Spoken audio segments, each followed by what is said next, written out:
Et oui, recoucou les Dicers, recoucou les Dicettes, on est de retour sur Dice Story pour une nouvelle heure, une nouvelle news, une nouvelle interview, une heure d'amour pour la 5e, parce que je sais que nous sommes très écoutés dans le Sylnar, à Garde-Pointe-Acier, tout le bois du Veuf qu'on embrasse. Après cette œuvre musicale, ce n'est pas un mais bien deux frères qui sont avec moi ce soir. Ils ont un lien étrange avec une mystérieuse Agathe, mais nous n'en dirons pas plus sur cet étrange triangle amoureux. Bonsoir Manitou, comment ça va? Salut à toutes, salut à tous, j'espère que vous allez bien. Il n'y a qu'un seul vrai Fred, et ce sera pas moi ce soir. Voilà. Ce ne sera pas lui, mais après l'intermède de Fred, nous avons un autre Fred. On l'appelle le C-Fred chez nous, c'est le Gold, l'homme, la légende, celui qui terrasse toutes les gammes jeux de rôle en France et en francophonie, qui va chercher les prix sur scène. Bonsoir Fred Meurin. Salut les gars. Il a complètement craqué, le gars. Voilà. Ça fait une semaine qu'il est dessus pour préparer ce texte. Ça fait tellement longtemps que j'ai pas fait une interview et je suis tellement excité de reposer des questions. Putain, c'est chaud. Bon, je m'excuse. Ouais, je m'excuse par avance auprès des spectateurs de la chaîne parce que mon éclairage et mon setup sont pas extraordinaires, mais je suis sûr que vous me le pardonnerez d'avance. Tu es encore à l'hôtel, c'est ça, comme à chaque fois. Non, je suis chez mes parents. C'est pareil. Non, voyons. Alors non. Non, on te laisse pas dormir jusqu'à 10h, on te fait pas à manger. Non. Non, il faut tailler ton de la pelouse et tout, je comprends. Ouais, ben c'est pas loin, c'est pas loin.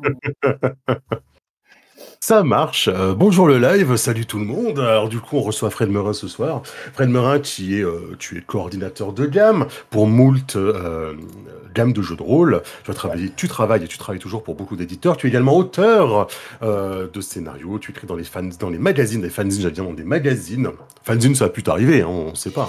Il y a très longtemps. Je n'étais pas tombé très loin. Voilà. Et aujourd'hui, tu t'es dit, bon, voilà, aller chercher des prix sur scène, c'est bien sympa, faire des discours, c'est bien cool, mais aller parler de jeux de rôle, c'est pas mal aussi, quoi. Surtout ceux qui ne sont pas encore sortis, puisque tu viens ce soir nous reparler, parce que tu étais déjà venu une première fois nous parler d'Iron Kingdoms, alors à l'époque où on finançait ceci, tu étais venu. Hop là. Et le petit signet qui s'en va, regardez-moi ça, c'est incroyable. Ah, tu as la version dragon rouge, toi. Ouais. Moi, j'aime bien les dragons rouges. Ouais. J'aime bien les dragons rouges, comme le monstre de Mikkel. Et donc, tu étais passé nous parler d'Iron Kingdoms. Donc, on va en reparler évidemment de cet univers, puisqu'il y a actuellement des suppléments qui sont en financement pour étoffer cette gamme. Et mon petit doigt m'a dit, et surtout c'est mon œil qui a lu, que tu avais même écrit un scénario exclusif qui est dans cette financement. On pourra en reparler. Ouais. Il y a beaucoup de choses qui ont bougé du côté d'Iron Kingdoms, de son aventure éditoriale, et ça nous a permis de faire plein de trucs et de machins dont on va avoir le temps de parler. Ouais. Et oui, parce que ce soir, on ne parle pas de un supplément, on ne parle pas de 2 suppléments, mais de 3 suppléments sur cette toujours plus campagne de financement. Je pense que pour un peu, organiser un petit peu tout ça, on fera les suppléments au fur et à mesure. Je propose que tu nous parles. On va commencer par le premier, par les royaumes frontaliers. Déjà parlons d'Iron Kingdoms tout court, un petit peu le genre. Pour ceux qui n'ont pas vu l'interview, le feuilletage et l'actuel play que nous avons fait, n'est-ce pas, la partie filmée. Les liens dans la description. Oui, évidemment. Oui, merci. Abonnez-vous. La cloche, non, c'est pas ça. Ding ding, voilà, tout ça. Parle-nous rapidement d'Iron Kingdom, le style d'univers, hein, parce que c'est un jeu de rôle estampillé 5e, mais qui a un univers bien à lui, quoi. Ouais, voilà, donc c'est un cadre de campagne, comme on dit, c'est pas un jeu indépendant, c'est un jeu motorisé par la 5e. Donc il faut avoir les règles de base de la 5e, soit en téléchargement gratuit, voire via D&D Beyond, soit via... un PDF offert lors de la souscription. Voilà, par exemple. Donc voilà, c'est motorisé par la 5e. C'est un cadre de campagne qui se déroule dans l'univers à la base du jeu de figurines War Machine, qui était un jeu d'escarmouche dans les années 2000, tout début des années 2000, et après la sortie de ce jeu de figurines est sorti le jeu de rôle dans sa première édition.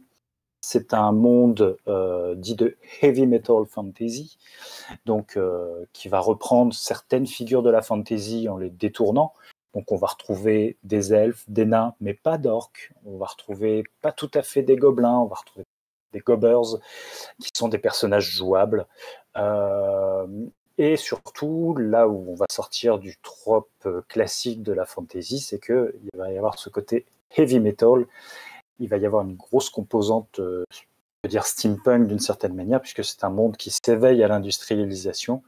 Et comme la magie joue un rôle très important, cette technologie vapeur va se mêler avec la magie et on va avoir plein d'inventions assez délirantes, notamment des scaraciers, donc des gros robots pilotés par la magie qui sont quasi conscients et qui vont pouvoir aider tâches quotidiennes ou alors jouer le rôle un peu de tank sur les champs de bataille. On va avoir des armures à vapeur. Alors déjà la poudre, donc des armes à feu mêlées de magie. Bref, un univers très riche qui va en plus être assez sombre puisque c'est un univers qui brasse pas mal de thématiques. Alors sur les conquêtes, l'impérialisme, ça reste un jeu fun, mais qui brasse aussi pas mal de thèmes, puisque il y a la question des scaraciers, la robotique qui va commencer à prendre la place de certains ouvriers. Il va y avoir les conditions de travail, il va y avoir là donc Iron Kingdom Requiem est sorti 17 ans après la première itération du jeu. Et ces 17 ans dans le monde réel se retrouvent dans les 17 ans de l'évolution de la storyline. C'est pas un reboot, c'est vraiment une suite. Et donc, pendant ces 17 ans, qu'est-ce qui s'est passé ? Il y a juste eu une invasion de créatures infernales qui venaient pour réclamer les âmes d'un tiers des êtres vivants.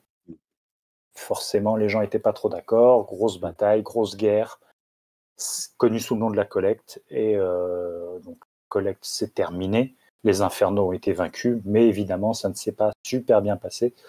D'où le titre Requiem. Donc, c'est un monde en reconstruction. Les tensions entre les différents royaumes sont en train de réapparaître. Il y a eu des mouvements de population pour fuir les conflits. Et c'est là-dedans que s'inscrit ce jeu, et notamment les 3 suppléments qu'on est en train de financer. Parce que c'est un monde... alors, c'est pas un monde à proprement parler à storyline, mais c'est un monde qui évolue. Pourquoi je dis c'est pas à proprement parler à storyline ? Parce que on n'est pas sur une succession de suppléments qui sortent à toute vitesse. Presque ça devient plus jouable. Mais voilà, c'est un monde qui est en évolution. Et donc là, on va s'intéresser aux évolutions. J'ai appuyé sur un truc. Ouais, ça évolue sur un tellement machin. vite qu'on n'arrive même plus à avoir Vous me ton voyez image. toujours ? Vous m'entendez toujours ? On te voit plus, mais on t'entend. Les gars ? Oui ? Allô ? Passe quoi ? On a perdu. Ouais. On a perdu le Fred. Faut juste pas qu'ils disent de gros mots en pensant qu'on n'entend plus. C'est surtout ça qui est intéressant. Hein. Je vous vois plus, je vous entends plus. Ouais. Attends, on va lui envoyer un petit message, je pense. Les aléas du direct. Je suis prêt à qu'on s'entend. Et oui, la connexion, les amis, c'est plus le CT, évidemment. C'est ça.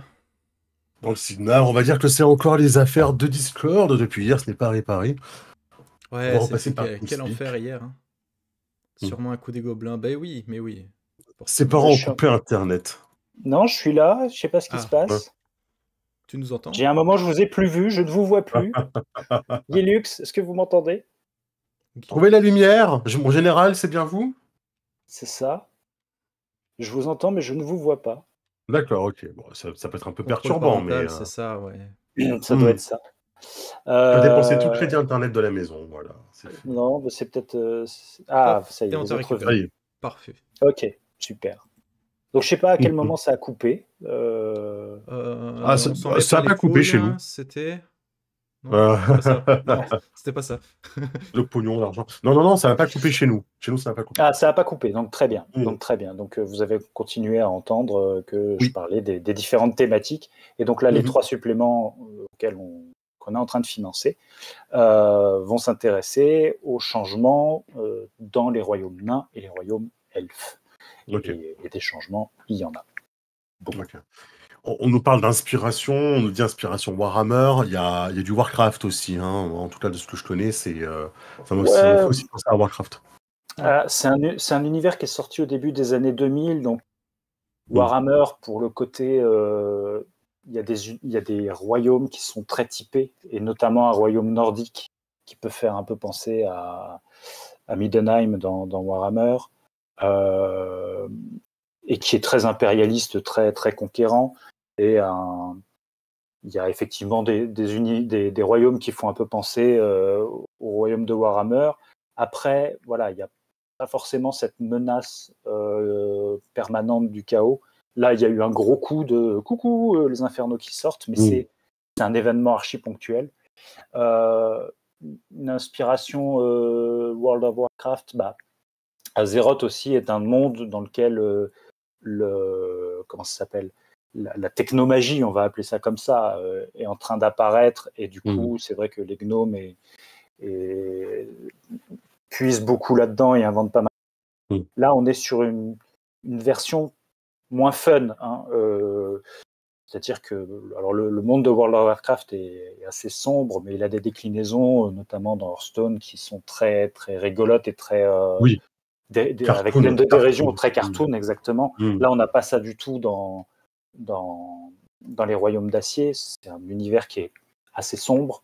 Ça reste un univers, j'ai envie de dire fun, dans le sens, c'est pas un univers hyper dark à la Culte, ou j'ai pas d'exemple comme ça, ou à la Midnight, ou à la Nightfell, ou à Diablo, quoi. Ouais, voilà, c'est pas un univers où tout espoir est perdu, mais c'est un univers où il y a eu la guerre, où les tensions sont fortes, mais voilà, il y a plein de choses positives, notamment une grande ouverture d'esprit de la plupart des peuples qui vont pouvoir échanger. Les nains, notamment, le parti pris, c'est que les nains sont l'une des populations les plus cosmopolites au monde, contrairement à ce dont on a l'habitude, où les nains sont grumpy et n'aiment voir personne. Là, on a une société très cosmopolite et très ouverte vers l'extérieur, notamment parce que le commerce fonctionne mieux comme ça. Les elfes sont très isolationnistes, mais pour d'autres raisons. Et l'une des composantes essentielles du monde, qui apparaît pas forcément tout de suite, c'est la très importante place de la religion.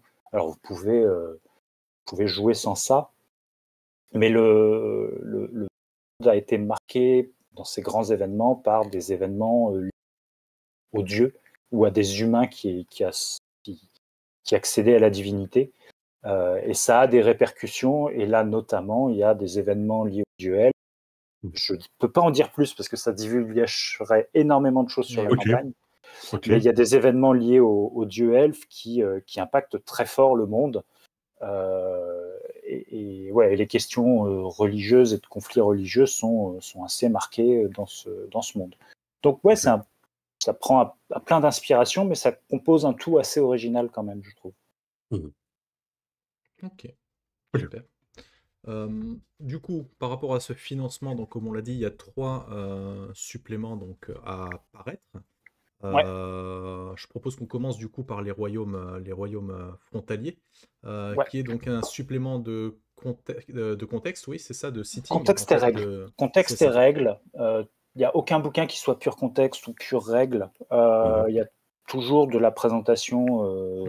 C'est panaché. Alors c'est plus ou moins panaché.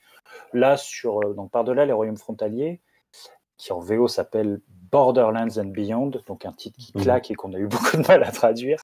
Borderlands, juste le mot, il claque. Hein, donc, voilà. Donc l'idée, c'est border par rapport à quoi ?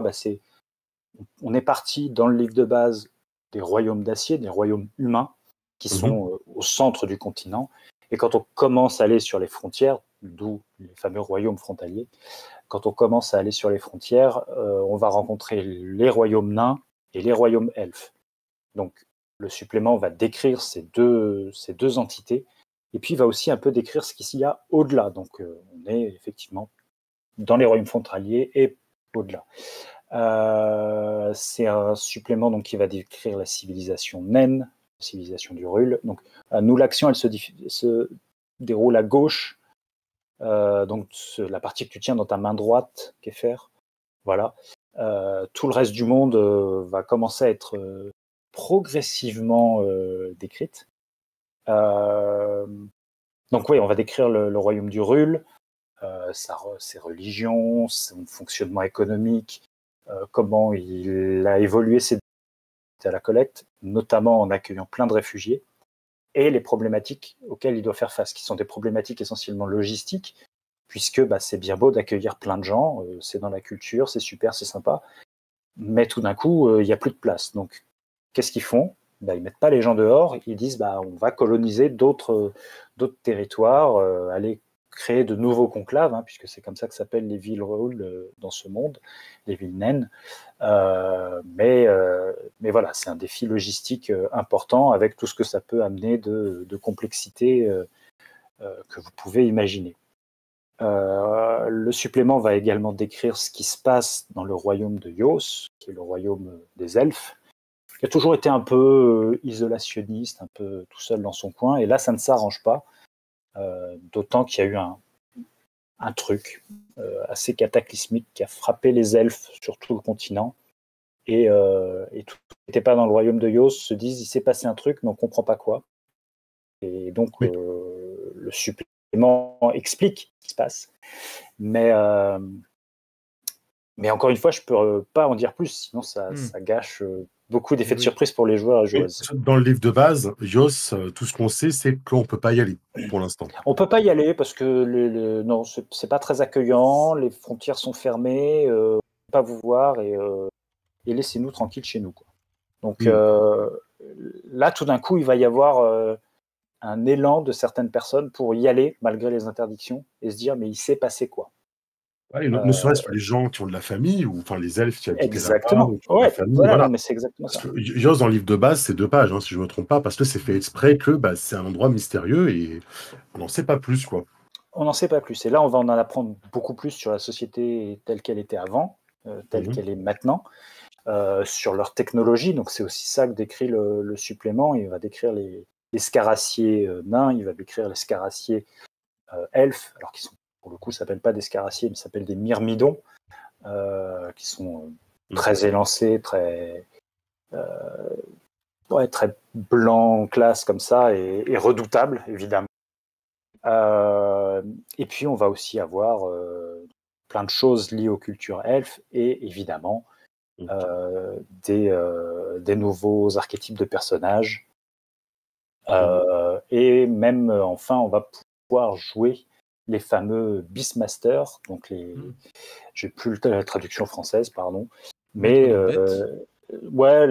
littéralement c'est les maîtres de bêtes, mais je crois qu'on l'a traduit différemment parce que je l'ai plus le terme là, j'ai trop de trucs dans la tête. Joli. Faut que ce soit joli et que ça soit cohérent avec la première version.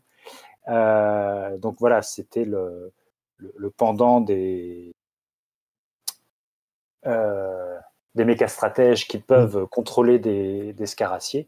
Il y a des gens qui disent nous on n'est pas technologie, on est plutôt nature à fond, mais pour lutter contre ces trucs mécaniques, on demande à des petits kikinous de venir se battre pour nous. Et je présente ça fait rêver quand même, hein. Moi j'avoue que j'ai très envie de refaire une petite campagne et de jouer un petit kikinou. Voilà, de jouer le maître du petit kikinou, donc petit kikinou étant un brontosaure, n'est-ce pas? Voilà. Voilà. En brontosaure fâché, lui toujours faire ainsi, n'est-ce pas? C'est-à-dire prendre le truc comme ça et le jeter loin. Donc voilà, c'est un supplément qui est très riche, qui réintroduit plein de choses qui étaient dans la V1, mais que Privateer Press avait décidé d'écarter parce que les bouquins de la V1 c'était 2 fois 400 pages, donc c'était des pavés énormes, hyper denses. Donc là ils ont décidé de distiller pour laisser aussi aux nouveaux venus d'intégrer progressivement la matière de ce jeu. Je vais chercher comment c'est Beastmaster en français parce que ça m'agace. Ça te stresse?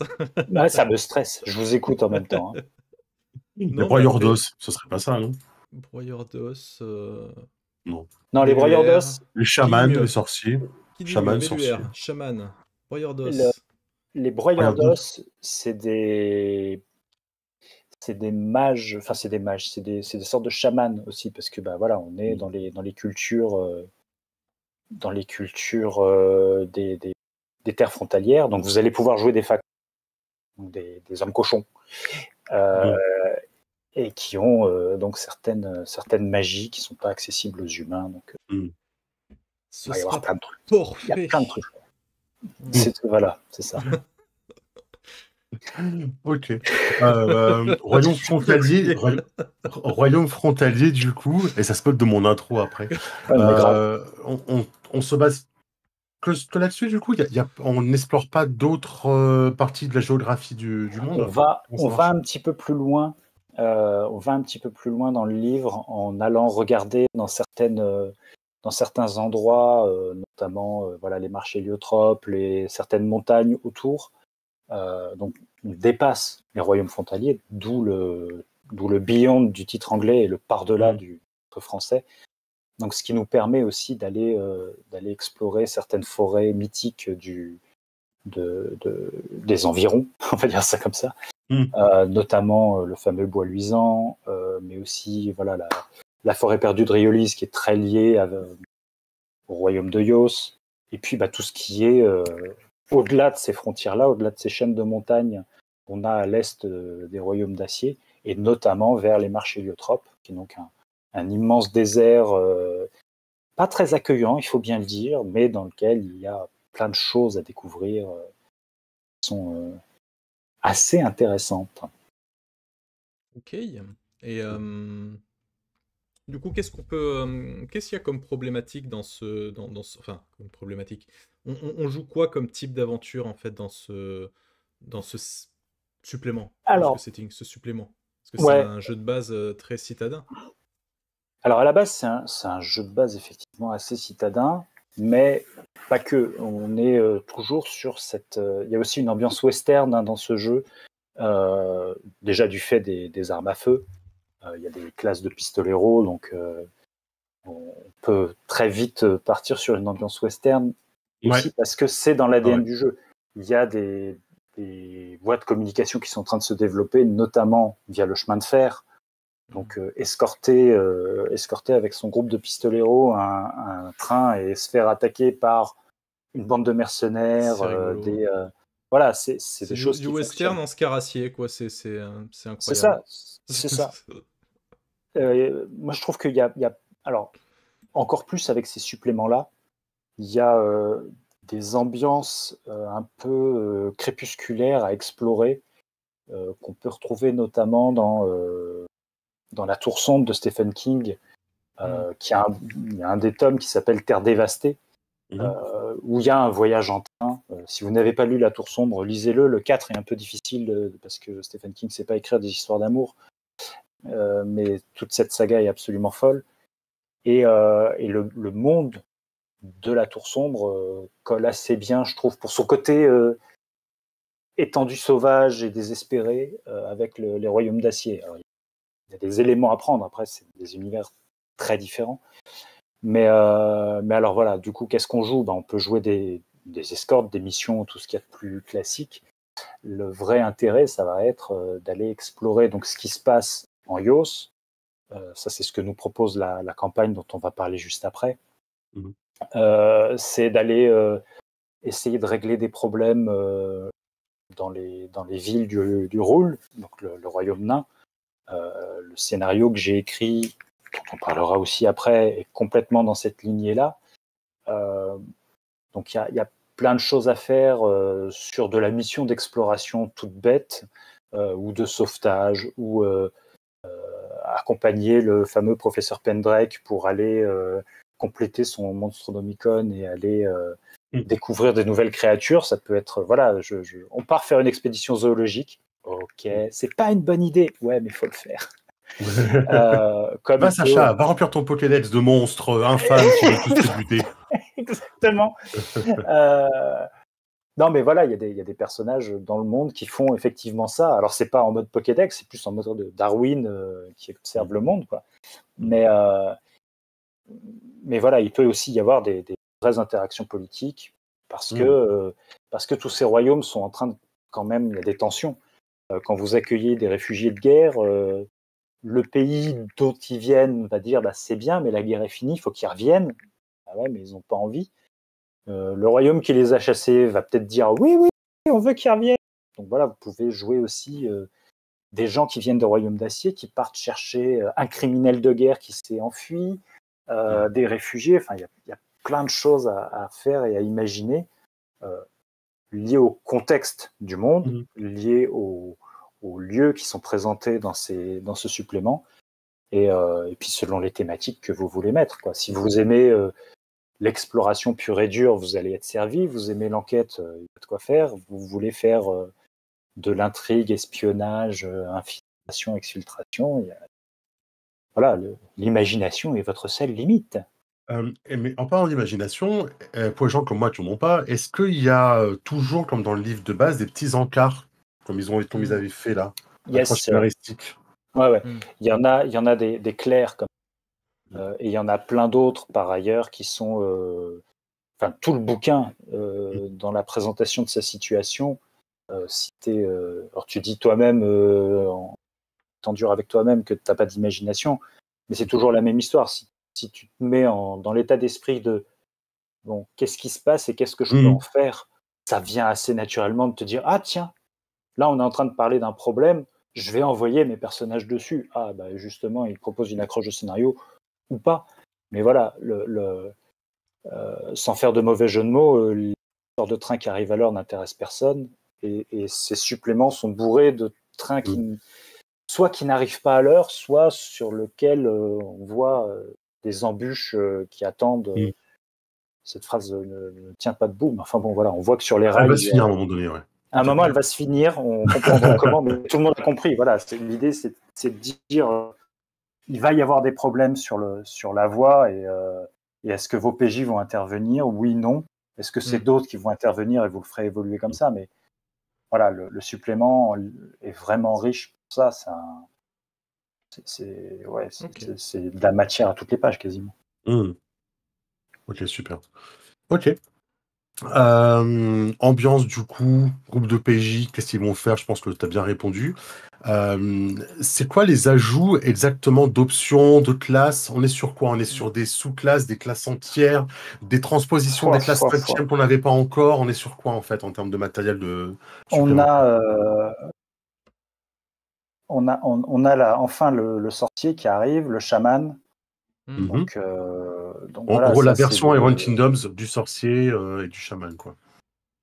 Voilà, donc là on a le sorcier et le chaman qui arrivent enfin. Alors le chaman qui est une classe spécifique, mais le sorcier, ça c'était une grosse attente parce que clairement la classe n'était pas jouable auparavant. Le Brailleur d'os, c'est une classe à part pour jouer des magiciens très enragés, des magiciens au sens des manipulateurs de magie. Voilà, et puis après on a des voies des archétypes de sous-classes pour quasiment tout. Là, je regarde barbare, ensorceleur, guerrier, magicien, méca stratège, moine, paladin, méca artisan, pistolier, voilà, rôdeur, cléric, roublard. Voilà, il y a vraiment de quoi faire. Et il y a de nouvelles compagnies d'aventuriers, donc qui est l'une des spécificités d'Iron Kingdom ou de cette variation des règles de la 5e, où on va avoir non seulement une fiche d'aventurier, une fiche de PJ, mais en plus une fiche de compagnie, de groupe de PJ, qui va un peu dire mais pourquoi on est ensemble, quel est notre but commun et quelle est la réputation qu'on a auprès des autres. Donc vous pouvez jouer des espions, des brigands, des arcanistes en quête de pouvoir, des pirates, et là on a des nouvelles types de compagnies, donc typiquement là, je vois caravanier, chasseur ritualiste, héritier du châtiment. Caravanier. Ça dénote vachement par rapport aux autres, rien que pour les noms des autres classes, tu vois. T'as le caravanier et t'as machin du châtiment à côté, tu te dis ouais, c'est. Les châtiments, donc l'héritier du châtiment, c'est le châtiment de Syrah, donc qui est un groupement de chasseurs de sorciers chez les elfes, qui estiment qu'une bonne partie des problèmes du monde, et ont-ils vraiment tort? Une bonne partie des problèmes du monde vient du fait que les humains ont acquis la magie profane. Mmh. Et donc, pour résoudre ça, allons casser du mage. Donc, des Plus de magie, plus de problème. plus de magie, plus de magie profane, plus de problème. Donc, voilà. Donc, vous pouvez jouer ça, vous pouvez jouer des caravaniers. Tu vois, c'est toujours le même truc. On est un groupe, on fait des escortes et machin. Ouais, mais en fait, c'est peut-être votre gagne-pain au quotidien.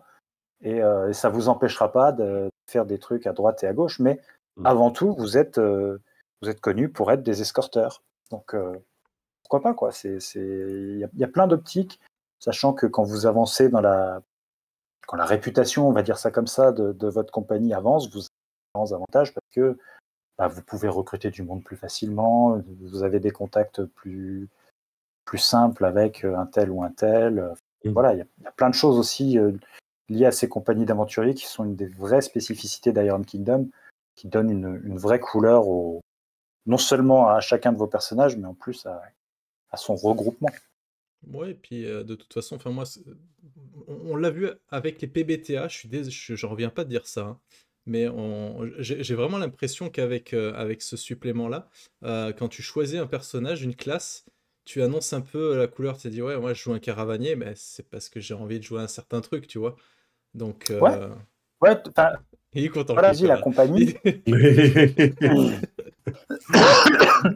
Le PBTA, donc. Mais c'est sûr, voilà, on dit toujours, c'est quoi le.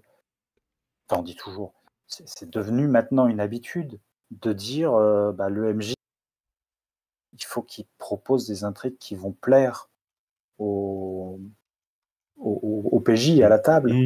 Si la table, elle dit. Si le MJ arrive avec moi, j'ai plein de complots politiques à vous proposer, et que les PJ ils arrivent en disant je veux jouer des caravaniers ou des membres ou des membres du Krill de Bois Luisant. Alors, des complots politiques, alors que c'est des adorateurs de la nature ou c'est des itinérants complets, comment je vais réussir à combiner ça? Peut-être que tu vas pas le faire, en fait. Peut-être qu'en tant que MJ, tu vas dire, alors moi, j'avais prévu de vous faire jouer certaines choses et ça va en contradiction. Est-ce qu'on trouve un terrain d'entente? Voilà. Mais comme tu dis, Manitou, c'est vachement bien, je trouve, aussi pour asseoir le contrat social et savoir dans quelle direction toute la table veut aller. Donc, non seulement mécaniquement, ça donne de la couleur, mais ça, en termes de roleplay, ça donne des ça pistes, oriente. Ouais, ça donne des pistes. Alors, faut pas le voir comme une restriction, mais comme au contraire un éclaircissement, savoir dans quelle direction on veut aller. Puis après, c'est toujours le même truc.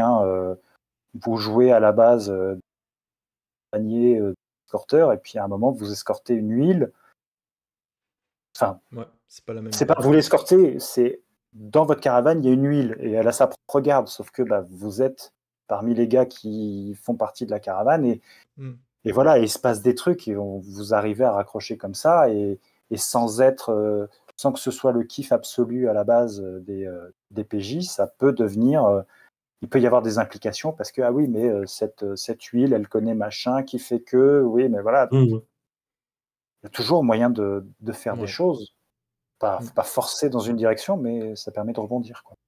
Ouais. Et puis, après, je trouve que le nom de ces j'aime pas les appeler des sous-classes, mais de ces spécialités. Ouais, les compagnies d'aventuriers, ouais. Ouais, c'est plus parlant aussi que de dire ouais, bon, je vais jouer guerrier, tu vois. Bon, guerrier, ça veut tout dire et rien dire à la fois.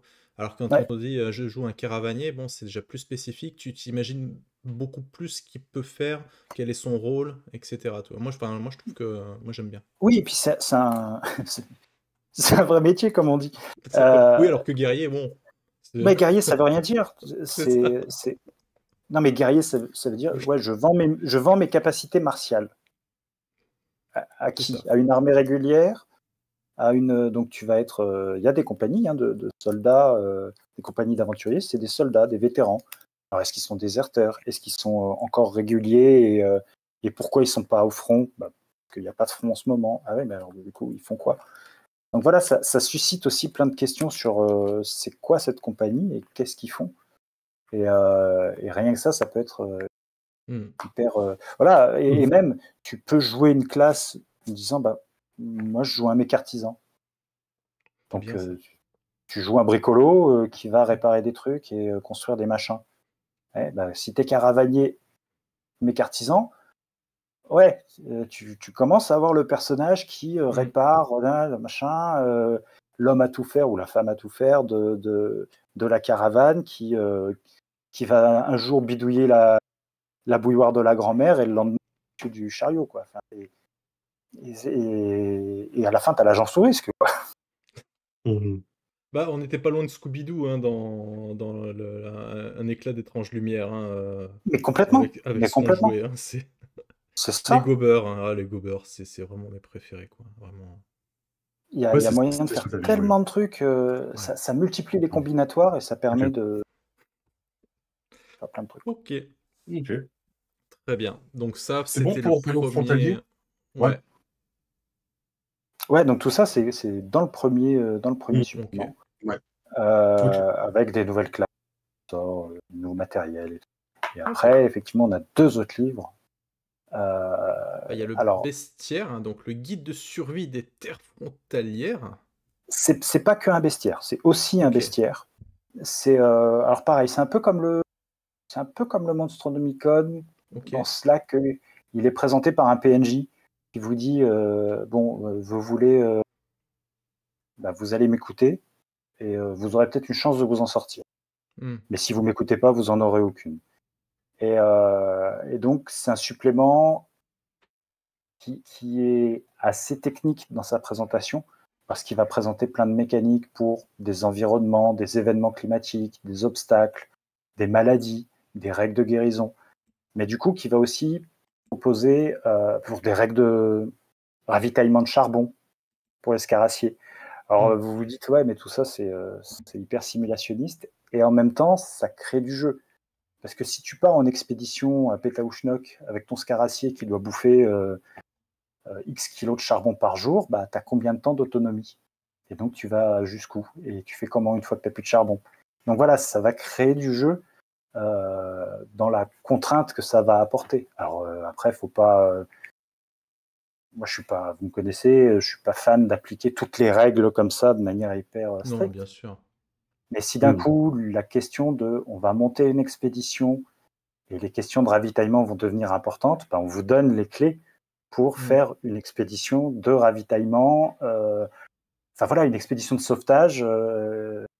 Ça serait con qu'il faille sauver l'expédition de sauvetage, quoi. Donc il y a ça. Ouais. Et du coup, ces monstres, ce nouveau bestiaire, ces monstres, est-ce qu'ils sont liés à une zone spécifique, en fait, qui n'est pas abordée justement dans le Monstronomicon, etc., ou c'est des ajouts? Non, globalement, c'est beaucoup des créatures qui sont spécifiques aux régions proposées par-delà les royaumes français. Donc on va avoir des créatures qui sont vraiment dans les marchés de l'Eutrope, donc dans le désert, et d'autres qui sont plus spécifiques soit aux montagnes, aux tunnels des royaumes nains ou aux forêts du royaume elfique. Donc ça permet aussi de renouveler l'expérience en disant ici c'est pas les mêmes bestioles. Donc ça met une petite couleur locale. D'accord, mais du coup, si tu prends ce supplément-là, tu peux pas trop l'utiliser si tu prends pas les royaumes frontaliers, du coup. Alors, moi, je trouve qu'au contraire, c'est le supplément que tu prends de manière la plus générale. D'accord. Parce que c'est un ensemble de règles que tu vas appliquer, tu vas piocher celles qui t'intéressent selon ton scénario, selon ta campagne, selon ta manière de jouer, mais qui sont applicables presque dans n'importe quelle campagne 5e. C'est-à-dire que des règles de maladie, tu peux en mettre partout. Des règles de ravitaillement, tu peux en mettre partout. Des règles d'environnement, là, ils disent, voilà, pose des environnements chauds, des environnements poussiéreux, des environnements... Tu te dis, ça a l'air hyper spécifique. Mais en fait, à partir du moment où tu balances tes joueurs près d'un volcan avec des explosions de lave, du soufre, de la poussière et tout, en fait, je peux me servir de ça et avoir des traductions mécaniques sur ces environnements-là qui n'étaient pas abordés dans la campagne que je fais jouer. voilà, donc pour moi, c'est vraiment une boîte à outils dans laquelle on peut piocher de manière générique pour n'importe quelle campagne 5e. Évidemment, ça va encore plus prendre de saveur que si tu as par-delà les royaumes frontaliers, parce que ça te répond. Mais pour moi, le guide de survie presque fonctionne tout seul, quoi. Ok. T'as quoi comme genre d'options supplémentaires? Parce que j'ai lu qu'il y avait quoi? Un peu de gestion de folie, un peu de gestion de... Ouais, exact. Donc il y a toutes les gestions de maladies, donc il y a quelques maladies spécifiques oui. au Oui, c'est royaume. vraiment pour exploration presque, tu vois. C'est genre... Ouais. Ah ouais, tu t'es fait piquer par une bestiole, qu'est-ce qui t'arrive, quoi. Donc pareil, il faut pas tout appliquer de manière brutale et bête et méchante, parce que sinon ça devient punitif. Mais oui, effectivement aussi, tu as des règles de folie parce que, encore une fois, Iron Kingdoms présente un univers assez âpre. Donc quand tu as un infernal qui se manifeste devant toi ou une grosse bestiole, mais voilà, ça peut être une tarasque, hein, un truc de la taille d'une ville qui sort devant toi. Dans un jeu Cthulhu, on dit vas-y, fais-moi un jet de santé mentale. Là, souvent, c'est non, fais-moi un jet de résistance contre la peur. Ah, t'es paralysé, ou t'as un peu peur. Ouais, non, en fait, t'as une bestiole de la taille d'une ville qui se met à bouger devant toi, t'es plus que paralysé, tu vas en faire des cauchemars la nuit, quoi. Donc voilà, il y a la possibilité, encore une fois, la possibilité, c'est jamais des choses obligatoires, d'appliquer ces règles de folie, d'appliquer des règles de guérison qui vont... Parce que alors là, pour le coup, la magie de soin dans les royaumes d'acier est très punitive. Donc, ouais, tu récupères tes points de vie, mais tu as une vieille balafre bien soufflée, bien dégueulasse. Donc, comment ça va jouer sur ton corps, ton physique, ton mental? Donc, ça aussi, c'est des idées mécaniques, mais qui, je trouve, renvoient aussi énormément de matériel, d'imagination qui font popper des idées, quoi. Ça fait vite des chocs à pic dans la tête parce que ah oui, mais attends, lui c'était le prince héritier, enfin l'héritier de la maison machin, c'était mon PJ. Maintenant il lui manque une oreille et il a une vieille balafre comme ça. Comment tu vis avec ça? C'est peut-être une mécanique pour ancrer les personnages dans une maison, justement, ou dans les intrigues politiques. Un truc pour les faire Non, ça, il n'y a pas. Ça, y a pas. On est vraiment sur des aspects très sauvages. Mais voilà, c'était une idée que je balançais comme ça. Oui, non, mais c'est très intéressant. Voilà, donc comment tu fais pour vivre avec les conséquences de tes explorations? Parce que c'est ça aussi, c'est inscrire sur la durée, quoi. Les balafres, les oreilles arrachées, tout ça, c'est bien, mais est-ce que ça te baisse tes stats de charisme, du coup? Ça peut. Ça peut, mais ça va peut-être augmenter ton intelligence. Tu vois, des choses comme ça. C'est des vases communicants, ou alors, non, t'es juste moche et pas de bol, quoi. Ouais, pas de bol, quoi. D'autres, vrai que bon. T'es pas le seul à être moche, c'est pas grave, hein. Non. T'es pas le seul à être mal coiffé. Voilà. Ok. Ça marche. Le bestiaire. Son mélange un peu. Ouais, il est intégré au de survie. Donc, il y a bestiole. Enfin, je sais pas quoi dire. Ouais, mais genre par rapport au Necronomicon, par exemple, c'est quoi au Monstronomicon, l'Etronomicon, ça y est, c'est parti. Le Monstronomicon. Monstronomicon. C'est des bestioles locales. Donc, encore une fois, ce qui est intéressant, c'est que c'est pas juste un bloc stat, quoi. Elles sont présentées dans leur habitat. Et on va commencer à dire, tiens, mais est-ce que c'est juste un monstre? Est-ce que c'est pas une créature? Typiquement, là, tu montrais les alligates ou les... Oui, je sais plus le nom des hommes grenouilles. Des croaques, qui sont en fait des espèces humanoïdes. Donc, avant, on nous présentait les facoches. Là, tout d'un coup, les facoches, ça devient une espèce jouable. Donc, voilà, oui, le rapport jouable. Et ouais, il y a ça aussi dans ce monde-là, c'est que il n'y a aucun... Alors là, c'est le dracodile. Là, c'est encore un truc. C'est cool, celui-là. Ouais, il faut pas l'appeler monsieur, parce que si tu l'appelles monsieur, c'est qu'il est déjà trop tard. Il est trop près de C'est toi, des en bêtes fait. sauvages, quoi. Ouais, Mm. Mais voilà, toutes ces créatures sont présentées sous l'aspect PNJ créature, Mm. opposition. Mais en fait, euh, dans leur profil, on te dit, ouais, mais ça, en fait, c'est des civilisations. C'est des Oui. civilisations peut-être qu'on va dire premières, qui n'ont pas adopté le sédentarisme de Mm. l'humanité ou tout ça. Mais c'est des civilisations avec leurs traits culturels, avec tout ça. Et ça, je trouve ça hyper intéressant, parce que c'était déjà très vrai dans le livre de base avec Tolkien. Les Ogruns, pareil, c'était présenté différemment. Ils sont rattachés aux nains. Et là, tu te dis, mais attendez, c'est des gros machins de 2 mètres qui rappellent plus l'ogre, voire l'orque qu'autre chose, mais ils sont affiliés aux nains. Bah ouais, parce qu'ils ont des règles d'honneur qui sont hyper fortes et que ça colle bien avec la. Voilà, alors oui, là, on est encore sur d'autres saloperies qui sont les Oui, cauchemars. oui, oui. Mais voilà, à chaque fois, donc il y a le côté ethnie, ethnie différente, alors qui va être peut-être encore abordé sous le point de vue de c'est une opposition, mais c'est pas forcément une opposition en mode je vais vous taper dessus, c'est juste Mm. ah non, mais attendez, il y a des gens qui habitent là. Bon, il se trouve qu'ils ont un groin et des mais si on prend la peine, ils peuvent nous parler et dire des trucs intéressants, quoi. Mm. Donc ça, c'est un des aspects que j'aime beaucoup dans ce jeu, c'est qu'il n'est pas bêtement manichéen. Et puis bah, après, on va avoir les bestioles là qui encore une fois sont des bêtes sauvages, mais est-ce que ça veut dire qu'elles sont néfastes? Bah non. Alors oui, il y a dans le lot des trucs qui sont des vraies saloperies, hein. Ça, faut pas. Oui, bah oui, oui. Bah. Il y en avait. Tu regardes l'alignement, il est chaotique, mauvais. Bon, il n'est pas là pour beurrer des tartines. Mais voilà, t'as des bêtes qui sont neutres, neutres. Donc juste, bah, peut-être que tu es juste en train de les déranger dans leur habit.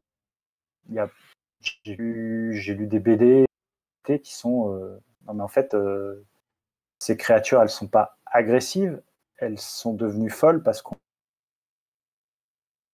Ah, Discord. Ouais, Connexion. Discord. Ça me permet de placer une réponse. Oui, effectivement, oui, on en a parlé vite fait, mais c'est un univers où il y a des mechas, hein, des On Starastiel. va où on peut aller. Ouais, voilà, c'est ça.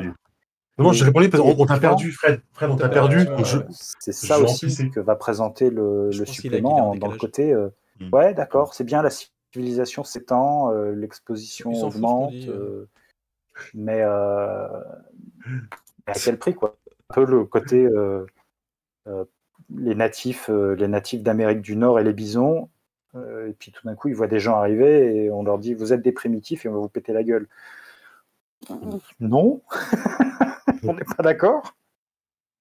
Donc voilà, encore une fois, hein, je Ah, trouve que c'est un jeu moderne dans le sens oh. où il est je suis là, je suis pas là. C'est bon, est-ce que tu nous Est-ce que entends? tu es là, Moi, je vous Echo? entends. Ah, ok, c'est bon. Non, il y a eu un moment, tu nous entendais plus, en fait. On ne Ah, t'entendait plus et t'es revenu quand même. Donc, voilà. Mais ça va. Ouais, donc je disais, Iron Kingdom, c'est pas un jeu politique, mm. mais c'est un jeu moderne dans le sens où il n'est pas manichéen avec les méchants gobelins d'un côté et les gentils humains de l'autre. Ouais, ouais. C'est. Alors tant pis s'il y a des gens qui disent que c'est woke. Moi, je dis c'est juste un jeu riche avec C'est Moi, plein de je suis un considérations ah, grand. c'est culturelles. plus woke que woke. Ah. Je kiffe de jouer des gobelins, hein, perso, hein, donc moi ça m'arrange, hein, vraiment, c'est super chouette. Non, et puis voilà, le jeu de rôle, c'est quand même se mettre dans la peau de quelqu'un d'autre et d'adopter un point de vue différent du sien de Mhm. base. Et ben voilà, là il y a matière à Et faire, quoi. Il y a il y matière a à une faire et raison, des trucs intéressants. il y a une raison particulière pour laquelle les créatures, tu dis qu'elles sont devenues folles. C'est quelque chose dont on peut parler ou c'est un secret du supplément, vaut mieux. Non, non. Là c'est alors c'est pas systématique, mais j'évoquais D'accord. une BD dont j'ai plus le nom, mais je pourrais la retrouver et vous la mettrez en commentaire. Oui. Je crois que c'est. Je vais chercher en même temps. Je crois que c'est Tarouk et Anna, qui est une très chouette BD. Mais voilà, non, c'est juste. On est en train de construire une ligne de chemin de fer. au moment où la ligne de chemin de fer se construit, bah, il n'y a rien, tout va bien. Sauf que en fait, quand la saison évolue, c'est le lieu de reproduction d'une meute de bestioles. Bon, bah voilà. Comment vous gérez ça? Comment vous gérez ça, petit PJ? Est-ce que rien à foutre, vous pétez les bestioles, ou est-ce que vous essayez de rentrer en contact avec la tribu de Facoche à côté qui sait que c'est un lieu de reproduction et va pouvoir vous... Enfin voilà, il y a matière à plein de scénarios, juste en allant creuser un tout petit peu plus loin que le bout de son nez, je pense. Anna et Tarou, j'étais pas loin. Je vous le mets dans le chat pour nous, et vous pourrez faire... Je vais même vous envoyer la... Balance le lien. On mettra le lien. Je vais le mettre, ouais. Okay. Hop, okay. Tu veux dire, on dit dans le chat, on doit se questionner dans un jeu si on extermine des gens, quelle honte! Ah ouais, incroyable. Hein. Oui, moi je trouve que c'est... Ça, c'est intéressant. Est-ce que je suis encore là? Bah, on t'entend, mais on te voit pas. Nous, on t'entend. Ça va revenir, je pense. Les gars, je vous entends plus. Ah, ça va revenir. Ouais, enlève-les de Fortnite et ça va revenir. Quand ils auront laissé le début. Ça existe encore, ça? Fortnite, mais bien sûr que ça existe encore. Voyons bon. Le temps que Fred revienne, un petit point sur la lame rapidement, on nous a posé la question. Donc, actuellement, on a le livre de base d'Iron Kingdoms. Ouais. Le Monstronomicon, qui est le supplément bestiaire.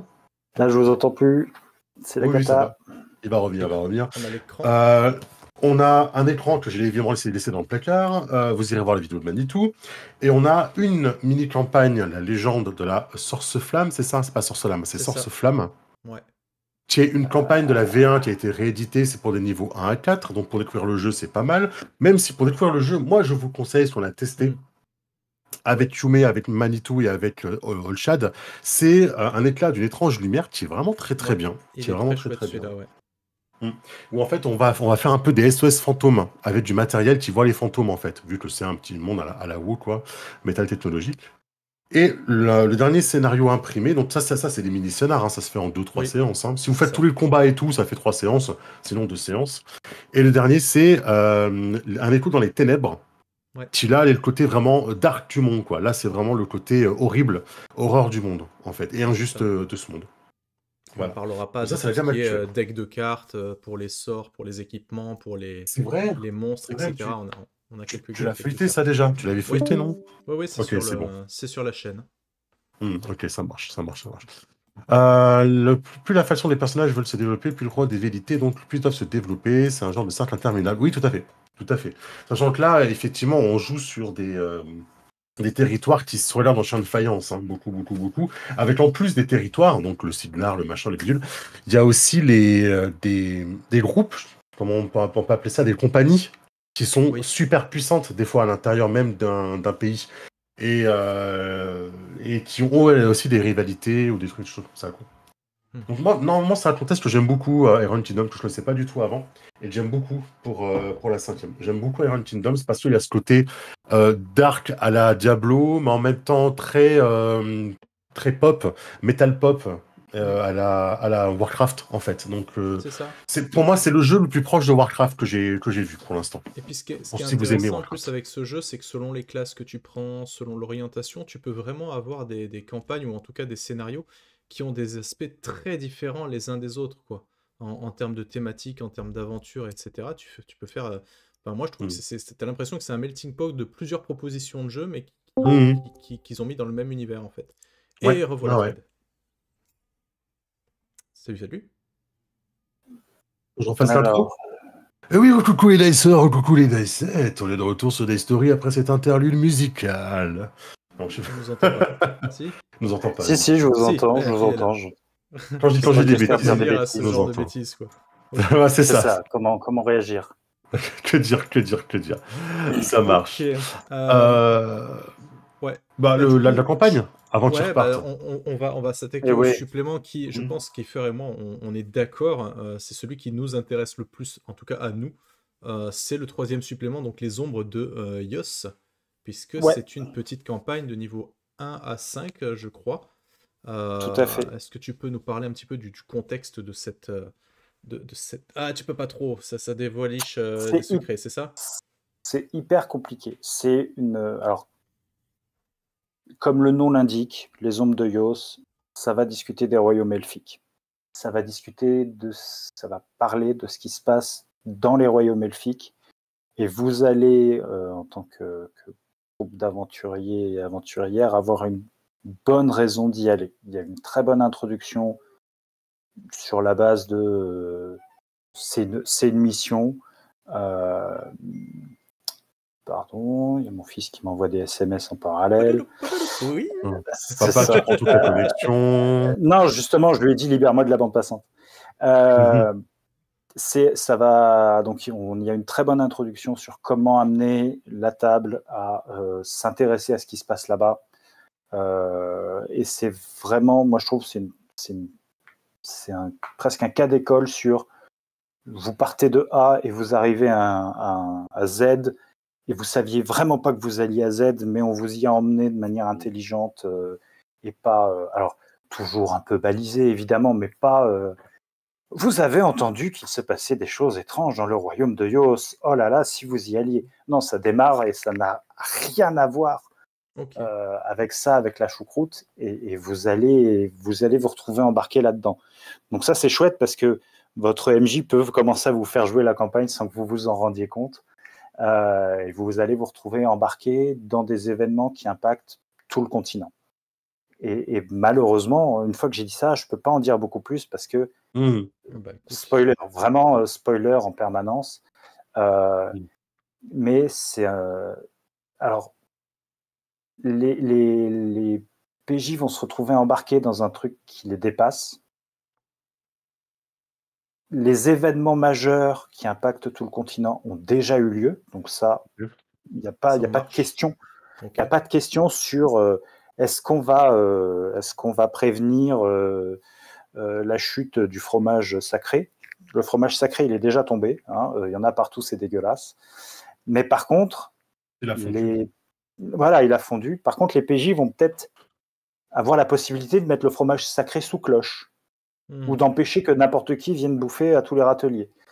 Et ils vont devoir le faire, parce que si n'importe qui mange du fromage sacré, c'est pas bien.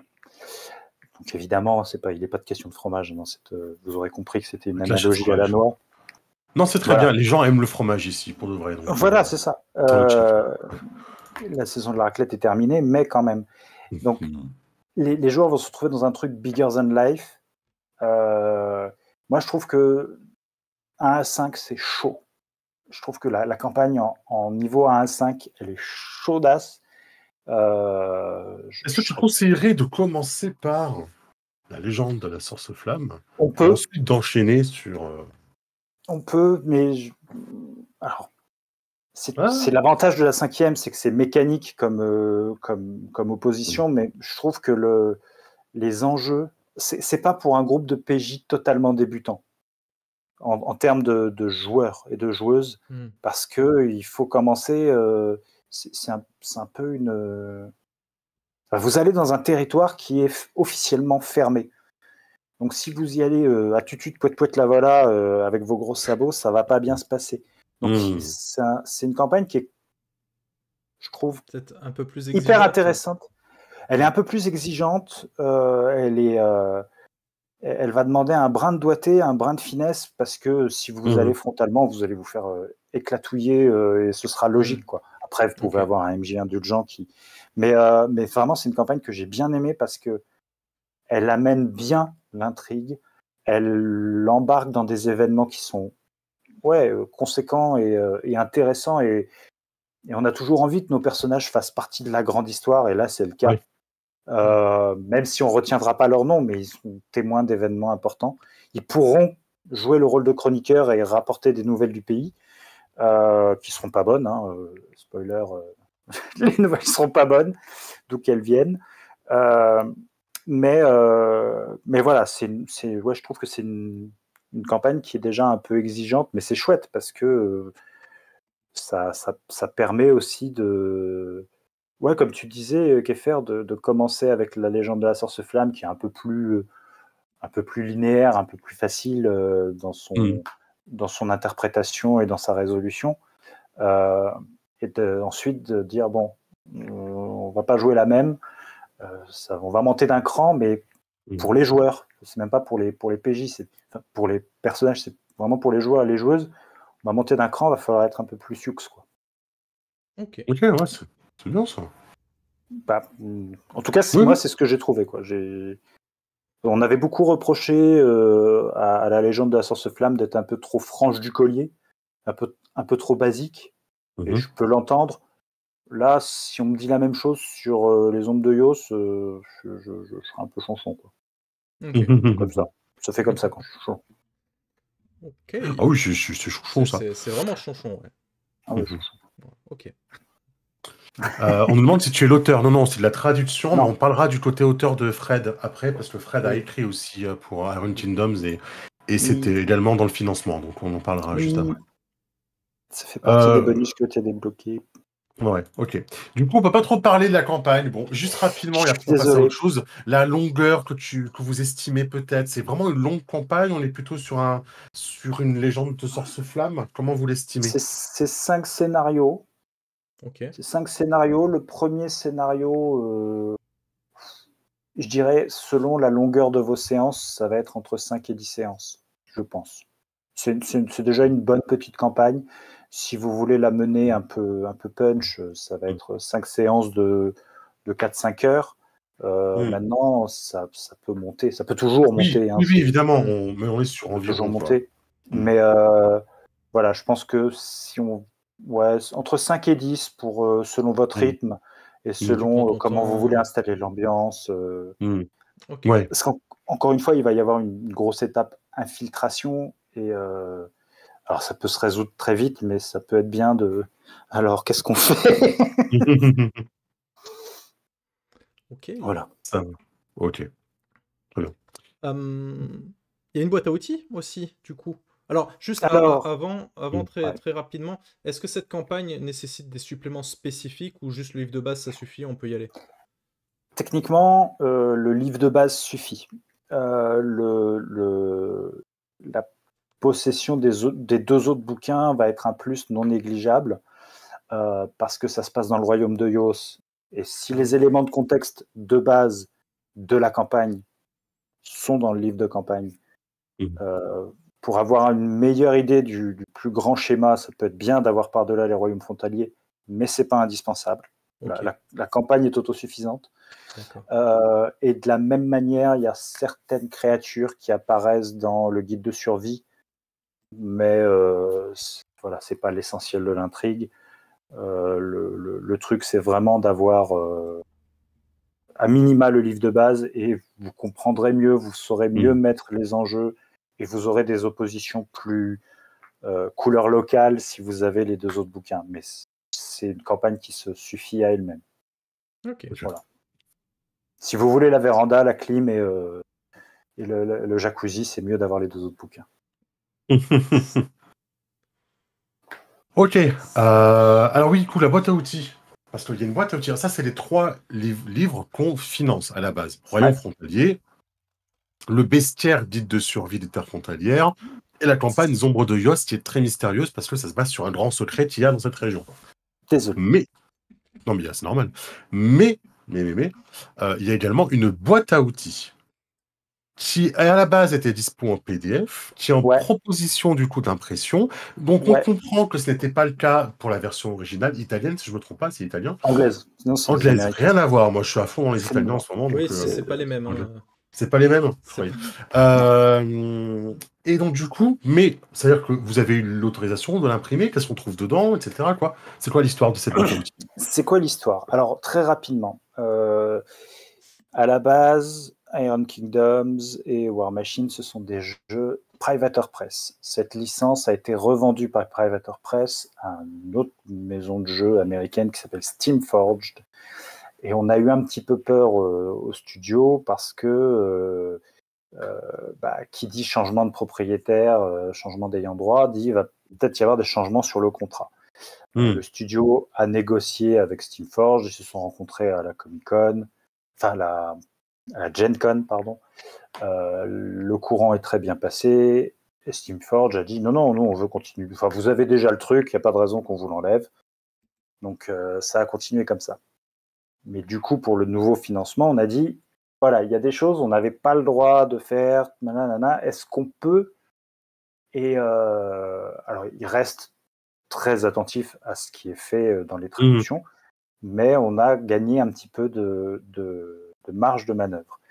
Cette marge de manœuvre se traduit par l'impression de la boîte à outils du MJ qui n'existe pas en version imprimée en anglais.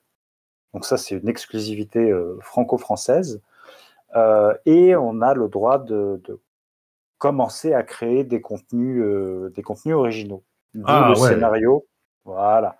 D'où le scénario Le Festin des Affamés, qui à la base avait été écrit pour accompagner la sortie du jeu lors du Iron Kingdoms Tour. Donc c'était les sorties boutiques et auprès des associations. On avait fourni un scénario qui était jouable par les assos et les boutiques. Et ce scénario a été validé par Steamforged, et on a même reçu l'autorisation de l'imprimer, et tant qu'à faire, on l'imprime dans le cadre de la boîte à outils du MJ. Voilà, vous savez tout. On aime bien les festins au studio Agathe. On aime bien les festins. Le festin des affamés, c'est... Alors, ça vient de... oui, c'est un hasard. C'est parce que, en fait, je cherchais une idée, donc le festin des affamés, c'est moi qui l'ai écrit.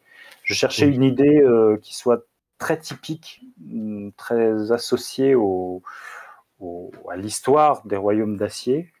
Et en fait, j'avais vu les festins des pères originels, donc qui sont des banquets donnés en l'honneur des dieux nains. Okay. Et en fait, ça m'a inspiré une idée de scénario. Donc ça, cette fête, elle est décrite dans la boîte à outils du MJ. Et voilà, j'ai imaginé une histoire autour de ce festin. Donc, et c'est vrai qu'on m'a fait la remarque mais arrêtez avec vos festins tous. Donc rien à voir après que tu te sois occupé de Brancalonia, par exemple. Rien à voir. Rien à voir. Mais c'est vrai que j'ai écrit le scénario, il y avait le festin grotesque qui sortait chez Dragon, il y avait le festin des héros qui sortait chez je sais plus quel éditeur pour voilà, la bouffe dans Donjons et Dragons, en gros. Et moi, je suis sorti avec le festin des affamés. C'est pour ça qu'après, tu nous parles de fromage, dès que tu fais une allusion à quelque chose, c'est de la bouffe. Non, ça, c'est Brancalonia. Ça, c'est Brancalonia. On en reparlera. Ça marche. Du coup, qu'est-ce qu'il y a dans cette boîte? C'est un... J'ai envie de dire, c'est un fourre-tout, dans le sens où il y a plein de trucs différents. C'est pas non plus... on a mis tous les rebuts. Il y a une chronologie du monde, il y a un descriptif de la ville de Corvus, il y a une petite présentation sur les différentes langues parlées dans les royaumes d'acier, sur les fêtes religieuses, donc qui sont autant de célébrations différemment appliquées dans les différentes régions du monde. On a une petite aide de jeu sur les monnaies. Qu'est-ce qu'on a d'autre? On a des objets magiques et on a plein de PNJ qui sont des figures un peu célèbres du monde. Tout ça a un côté un peu bric-à-brac, mais encore une fois, c'est une boîte à outils. Donc vous n'allez pas vous servir de tout en permanence. C'est pas un bouquin que vous lisez d'une traite en mode mais encore une fois, je trouve que c'est un livre qu'il faut lire en ayant l'esprit ouvert et en se disant tiens, je cherche une idée de scénario, qu'est-ce que je vais trouver? Quand j'ai lu les monnaies, j'ai fait les monnaies.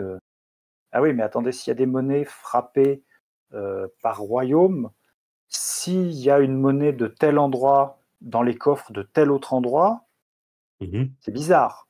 Pourquoi voilà, si je vous dis demain, dans le coffre de tel dirigeant d'un pays, il y a des billets issus de tel autre pays. Comment ils sont arrivés là? Comment ils sont arrivés là? Pourquoi? Comment? Et du coup, voilà, c'est de là, vous pouvez commencer à détricoter des pelotes de laine. Il y a des objets magiques, alors c'est super, on aime toujours recevoir des objets magiques, donc ça peut faire table de butin, Mhm. mais si c'est une relique un petit peu touchy pour tel culte, bah, peut-être qu'ils vont vous demander d'aller la récupérer. Mais pourquoi ils l'ont perdue et dans les mains de qui elle est? Et enfin voilà, il y a moyen de trouver plein d'idées de scénarios si vous l'abordez autrement que comme un inventaire. Et Ok. voilà, c'est assez rigolo pour ça. Et puis en plus, il y a tous les PNJ qui là aussi peuvent être des adversaires d'un jour, des alliés, des méchants qui vont être alliés le Mhm. temps d'eux, etc., etc. Donc il y a moyen de faire plein de trucs. Ok. Ok. Et pour le festin des affamés, du coup, rapidement, parce que c'est toi qui l'as écrit, ce Ouais, scénario-là, je connais bien l'auteur. bah, tu m'étonnes, ouais. Il est sympa. Il est mal coiffé. Ouais, il se pas. Il ne se coiffe pas, c'est une horreur. C'est marrant parce que depuis le début, tu viens sur la chaîne, on t'a vu passer, et les gens t'ont vu passer par toutes tes phases. Toutes les... Ouais. Ça, c'est rigolo. J'ai vu ce que je voulais dire, du coup, bah tant pis pour toi. Non, Le du festin coup, des affamés, tu me posais des ouais, questions sur le boîte à festin. outils, déjà, boîte à outils, festin des affamés, c'est pas des choses qu'on verra en boutique, déjà, pour commencer. Là-dessus, on est d'accord. Dans mon souvenir, non. Dans Ok, mon souvenir, ok, c'est une exclusivité des financements et des conventions ouais, sur lesquelles le studio Ok. sera présent. ok. Le festin des affamés, tu l'adresses à quel public ou quel genre de table en termes d'ambiance? Est-ce qu'il est inséré dans une chronologie? Il est post-collect, donc prenez le livre de base commence telle année, le festin des affamés se déroule la même année. Hmm. Moi, je l'avais conçu aussi comme un scénario d'initiation, donc qui permet de découvrir le monde. Alors, du côté de chez les nains, mais qui permet de découvrir le monde, de découvrir les enjeux, les trucs, les machins. Alors, pas de tout, hein, évidemment, j'ai pas mis dans 75 000 signes, j'ai pas mis toute la géopolitique des royaumes d'acier, mais c'était un scénario d'initiation pour un groupe débutant. C'est un scénario d'enquête, avec plus d'enquête que de baston, même s'il y a toujours moyen d'en trouver un peu. Mais voilà, c'est un scénario d'enquête avec un dilemme moral et ouais, qui montre un peu la richesse de l'univers. C'est le but. Ok, ça marche. Et Ça pour le marche, ça coup, marche. c'est jouable par des persos et des joueurs débutants. Oui, c'était Donc, fait pour, de toute façon. C'était ouais, le c'était vraiment principe. fait pour scénario d'initiation. Ok, ça marche. Ok, monsieur Manitou, Yes. transition, s'il vous plaît. On va Est-ce qu'on aller peut aller faire voir un ce financement? petit tour hein, sur la page de financement si vous le voulez bien. On va regarder un petit peu ça. Et Notamment les. est-ce que ça fonctionne? Oui, on est pas mal.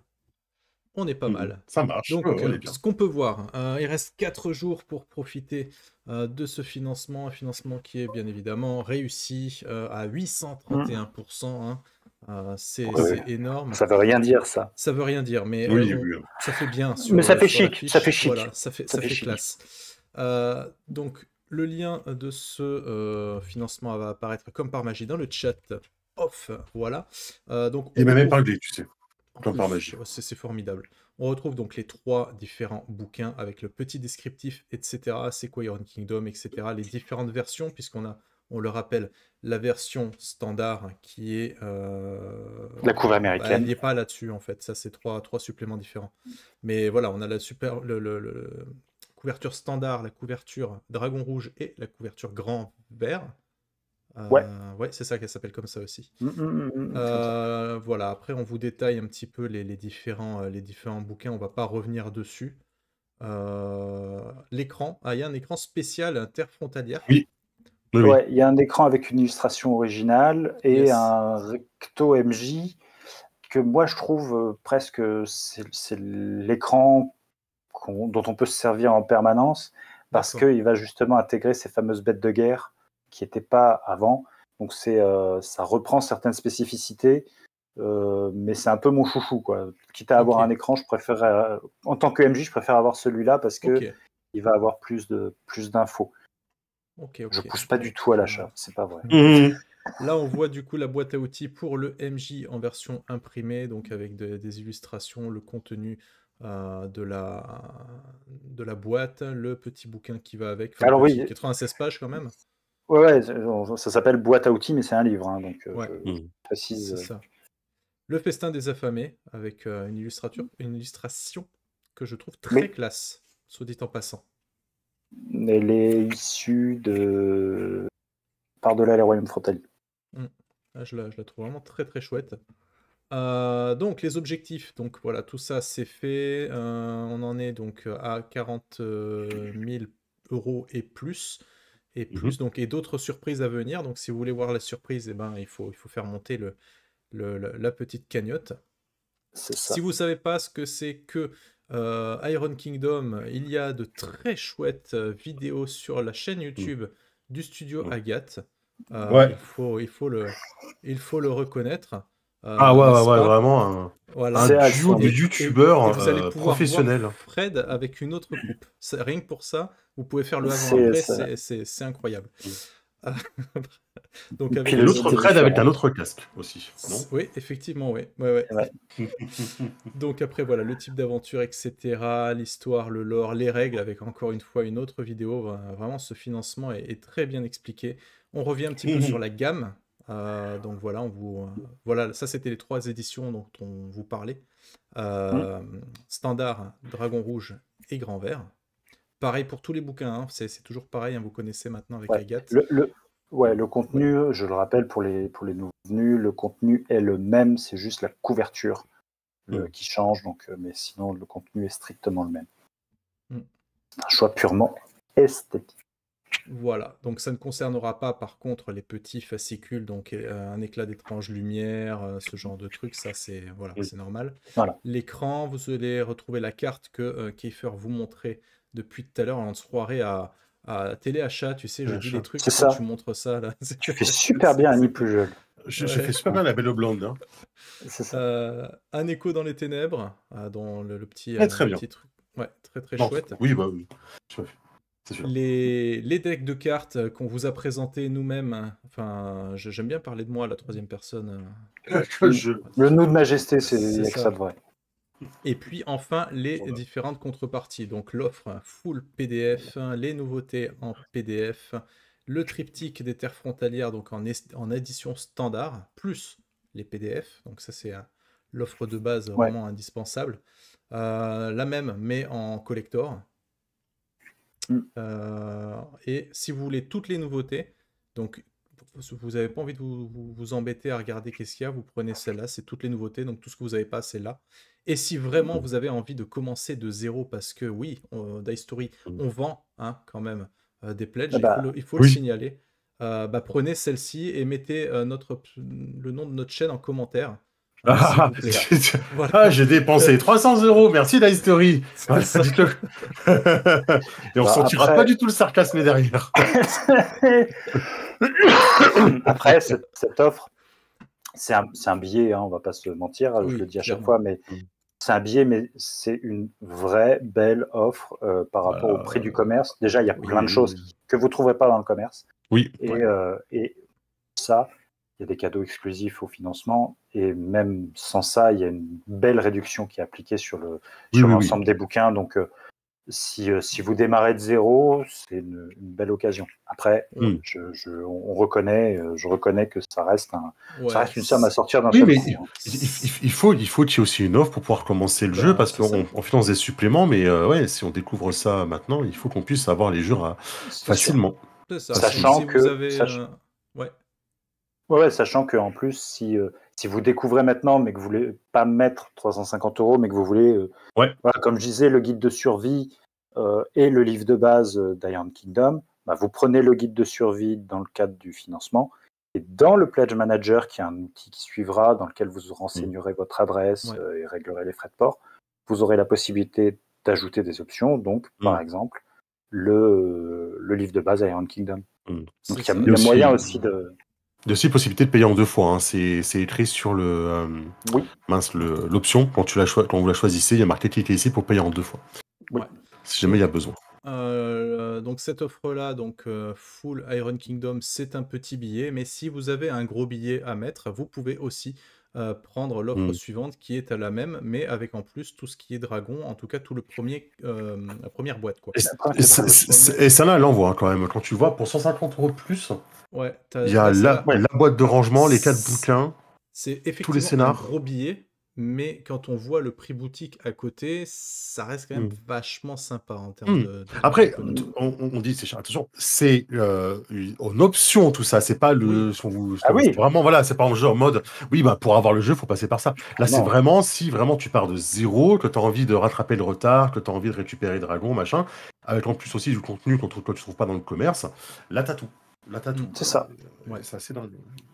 Donc du coup, voilà, après, bah, vous avez les autres gammes du studio, on le rappelle, ça aussi en règle générale dans le Pledge Manager, donc qui arrivera beaucoup plus Oui, tard, hein, un petit peu avant les livraisons, vous avez la tout à fait. possibilité de faire votre marché, hein, s'il vous manque un petit bouquin pour Vampire ou Septième Mer ou Vermine, etc., vous pouvez, STRN. ou Esteren, ouais. Mm. Voilà, vous pourrez le prendre. Qu'est-ce qu'on a raté Il y a sur du cette Graal d'or émission? dedans, hein, donc Oui, il y a des jeux de qualité. Hein. on a donc, vous avez les news hein, ici à chaque fois, donc qui sont écrites un petit peu tous les jours avec les commentaires qui sont ici, mais on les voit pas parce que je suis pas log. Mais voilà, donc pour la page de financement, n'hésitez pas à faire un petit tour, en tout cas juste par curiosité pour regarder un petit peu ce qui Mm. se fait.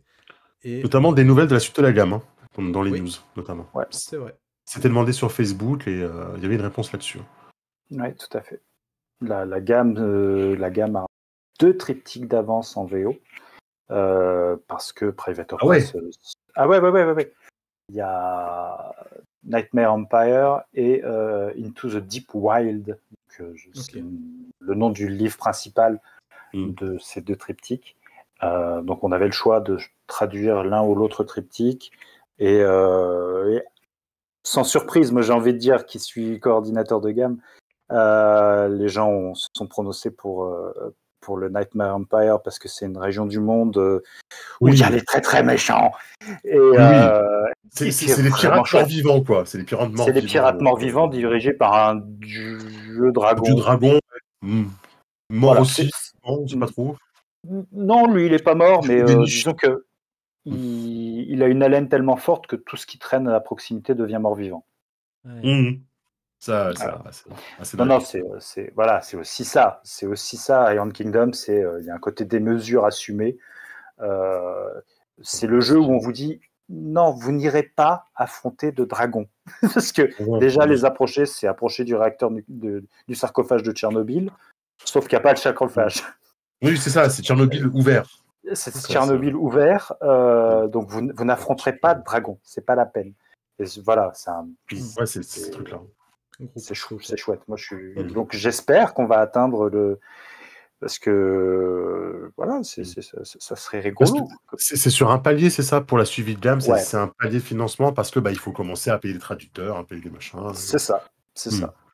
Ok. Parce Ok. que là, typiquement, alors c'est intéressant comme transition parce qu'on peut parler de où on en est du projet. Oui. euh, Hmm. Là, de par-delà les royaumes frontaliers, tout est traduit. Ok. Euh, les petits bonus qu'on a débloqués sont en cours de traduction. La traduction a démarré pour le coup, Hmm. parce que voilà, on avait réservé l'option auprès de traducteurs de dire on espère bien que ça va au moins atteindre ces paliers-là. Donc, est-ce que vous êtes dispo? Oui. Eh ben, c'est bon, vous pouvez y aller. Donc voilà, les 3 livres sont traduits. Le scénario supplémentaire, il est écrit depuis un moment. Donc, il va être en cours de maquette là d'ici incessamment sous peu. La relecture des bouquins va commencer également, va s'enchaîner très vite avec la maquette. Donc on va assembler tout ça dans le courant de l'été, je pense, pour l'envoyer derrière en impression en vue d'une livraison en courant d'année prochaine. Ok. Mais voilà, et pareil, les illustrations Dragon Rouge sont soit réalisées, soit en cours de réalisation. Il y a eu un sondage pour voir quelle était la couverture pour les ombres de Yos qui vous plaisait le plus. Donc les gens se sont prononcés, pareil. Donc tout ça avance bon train. C'est un projet qui Ah oui. Qui est sur les rails, quoi. est sur les rails. Ah ah ah, jeu de Ah, mots. Il est bon, il est bon. Génial. très bien. On s'amuse un Elle est petit meilleure peu. qu'en début de stream. Ouais, mais parce que je suis un diesel, moi, tu vois, c'est... voilà. Bref, cette émission arrive un petit peu à son terme. On va juste pointer du doigt 2 petits points. Est-ce qu'on peut faire un petit point actu? Ouais. Est-ce que tu as des news, peut-être, par rapport en interne. aux sorties qui vont arriver. Est-ce que par rapport à la dernière interview qu'on a fait ou pas? Pas plus Alors, ça? je peux parler des gammes sur lesquelles je Ouais. travaille ou j'ai travaillé. Comme on disait hors ligne, hein, démarrer l'émission, moi je suis coordinateur de gamme, donc prestataire extérieur au studio. Mon travail commence quand on me dit tiens, il faut faire ça et que je signe le bon de commande, et il s'arrête à partir du moment où les souscripteurs ont le PDF final sur leur Backer Kit. Donc voilà, juste pour mettre le contexte de ce que je sais de ce qui se passe. Les gammes que je coordonne, donc Brancalonia, c'est voilà, moi j'ai fini mon boulot depuis un moment et là c'est parti en fabrication. Donc on attend maintenant les bouquins. Non, mais je suis le premier à vouloir. Voilà, l'Empire contre-claque, quand même, rien que le mot, l'Empire ça te donne envie, quoi.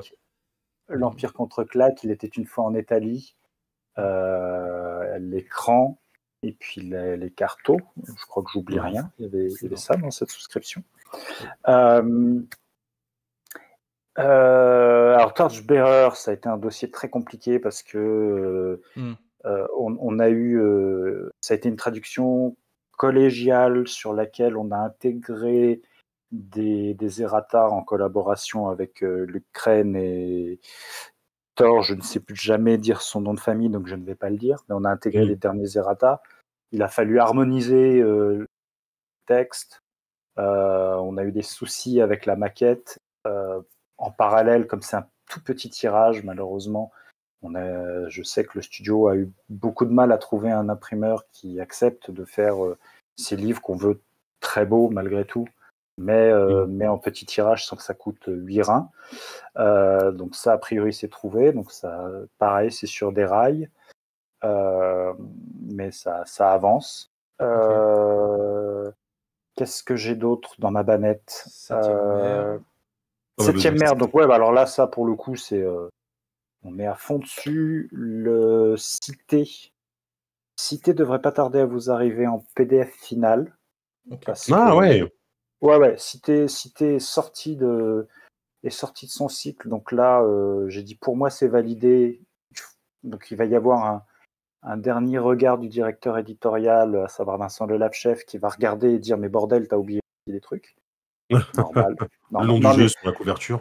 Ouais, non, mais enfin, ça va être des trucs, bêtes comme ça. On va se rendre. Tiens, tu dis ça, je me rends compte qu'on n'a pas traduit la 4e de couve. Tu vois. On n'a pas traduit, on n'a pas fait la maquette de la 4e de couve. Mais voilà, on est dans les dernières pétouilles. Oui. Mais voilà, le PDF, ça va le faire. Ça va le faire. Payomination, pareil, c'est fini. L'épée des rois, c'est fini. Donc, pareil, PDF final qui devrait pas tarder à arriver. Son cœur glacé et Guerre et paix, je crois que c'est en finalisation de relecture maquette. Comment ça s'appelle l'autre? Les 3 scénarios, la loi naturelle, à la ronde, jolie ronde, et je vais pas trouver le 3e. Quelle mémoire, regardez ça. Et bienvenue à 5 voiles. À 5 voiles. C'est en cours de finalisation parce que on attend des validations par rapport à la carte de 5 voiles. Mais sinon, tout le reste est fait. Les cartos sont en cours de réalisation par Fred Pinson. Il n'y a pas d'écran, donc ça c'est fait. Et après, il y aura les scénarios en PDF qui ont été débloqués en petits bonus, mais ça, ce sera du PDF, donc on est un peu moins contraint par le temps. Là, on veut vraiment finir tout ce qui va partir en impression le plus tôt possible. Voilà, donc ça avance très bien. Le dossier est pas fini puisqu'il reste encore des trucs, mais on avance à un très très bon rythme. Il y a Vermine. Vermine, c'est chez Batro, qui est en train de maqueter les pré-tirés d'Arizona. Parce qu'on a reçu le PDF, je crois, du bouquin. Donc, le PDF du bouquin, ça, il est fini depuis longtemps. Ouais, donc là, il va y avoir.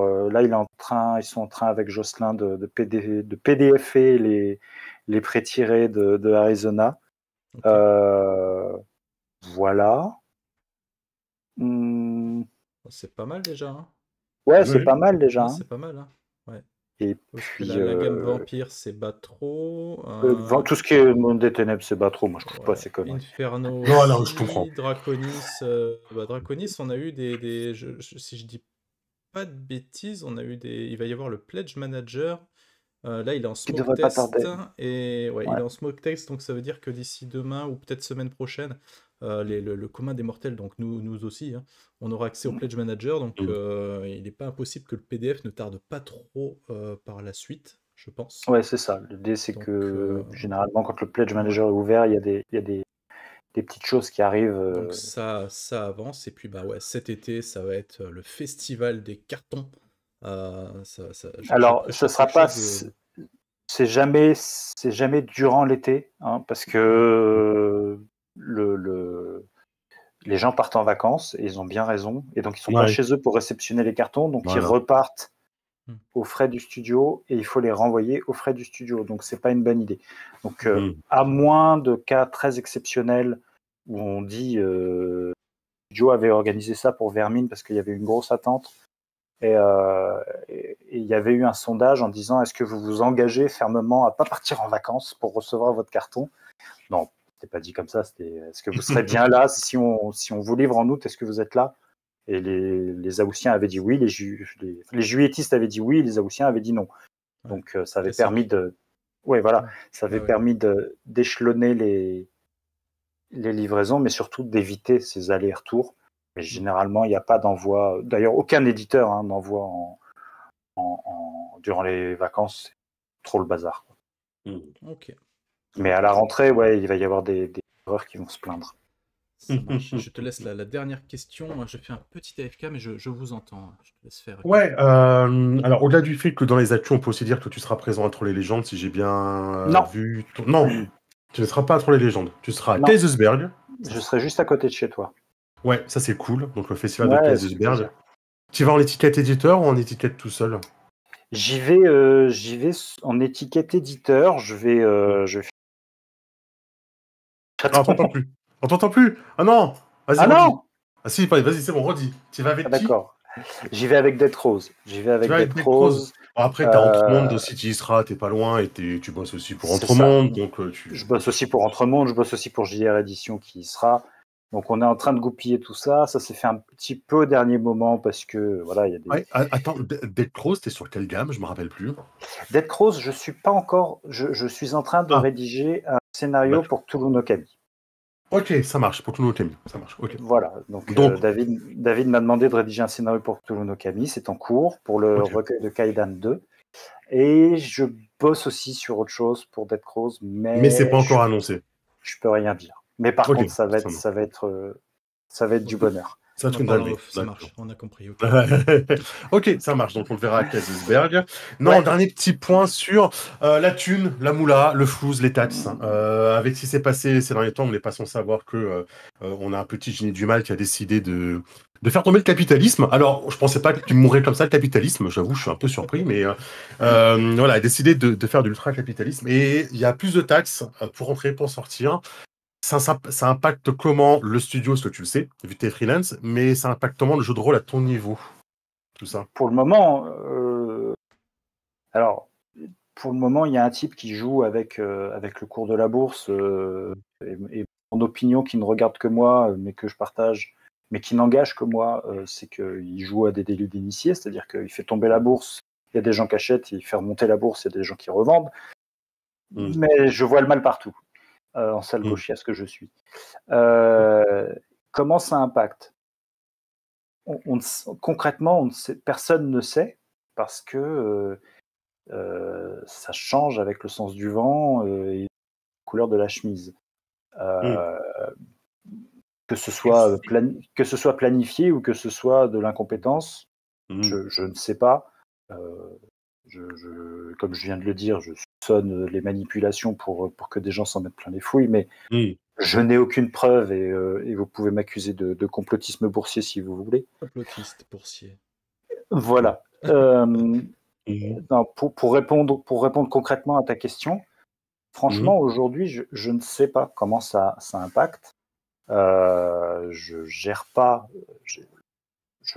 les aspects import-export, on va dire ça. Par contre, c'est vrai que ça continue à poser des questions d'une manière générale à tous les éditeurs. On vient de dire que je bossais avec plein d'éditeurs. C'est une réalité, je m'en cache pas.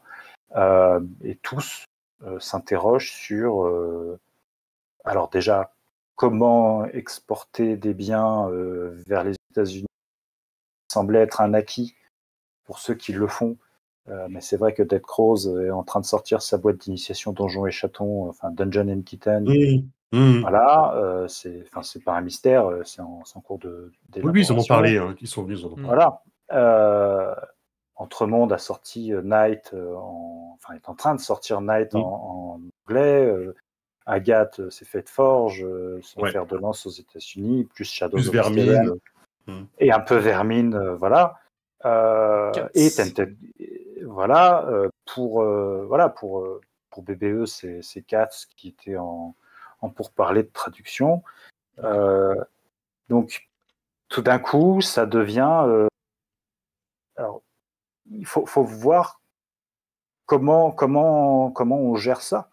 Alors, quand je dis comment les éditeurs vont gérer ça, parce que tu fais imprimer de Chine, tu dois faire arriver des biens de Chine qui vont se prendre les tarifs douaniers de la Chine vers les US. Donc là, autant dire que si tu veux faire ça, tu le fais plus en fait, parce que c'est un coup à mettre la clé sous la porte. Hein. Oui, bien sûr. Voilà. Là, pour le coup, c'est des cas concrets de vendeurs de jouets qui font produire en Chine et ils disent moi, j'ai des taxes douanières qui viennent de passer de 25 000 à 345 000 $. Bon, merci, au revoir. Quoi. C'est ça, c'est mort. Je peux même pas rapatrier ce que j'ai déjà payé. Je peux même pas le rapatrier. Et c'est des entreprises américaines qui doivent payer ça. Donc, c'est à partir du moment où il y a un mouvement de... Enfin, je ne vais pas vous faire de l'économie, c'est pas mon métier, mais à partir du moment où il y a un mouvement de biens entre la Chine et les US, le prix devient totalement prohibitif. Donc, ça veut dire faire imprimer en Europe. Et là, il n'y a que croiser les fesses en disant pourvu qu'ils ne se mettent pas à croiser les fesses ou serrer les dents, ce que je préfère. Ou serrer les doigts. Serrer les doigts. Il n'y a plus qu'à espérer qu'ils ne mettent pas des tarifs douaniers sur les biens importés d'Europe parce que tu fais imprimer en Europe, qui se fait aussi beaucoup. Alors déjà, il faut pouvoir le faire parce que certains objets ne sont pas productibles en Europe à des tarifs convenables, compatibles avec le marché du jeu de rôle, on va dire comme ça. Donc voilà, c'est la première contrainte. Deuxième contrainte, ça vient d'Europe, ça part de France et ça fait Le Havre. C'est faisable s'il n'y a pas de frais de douane. Si tout d'un coup les frais de douane ils explosent, tu n'exportes plus vers les US, quoi. Et à contrario, là pour le moment ça ne concerne pas les biens dématérialisés. Si demain il se dit non mais et oui, on va aussi taxer les PDF, les EPUB, Non mais juste là tu passes un contrat. Aujourd'hui, on a un contrat.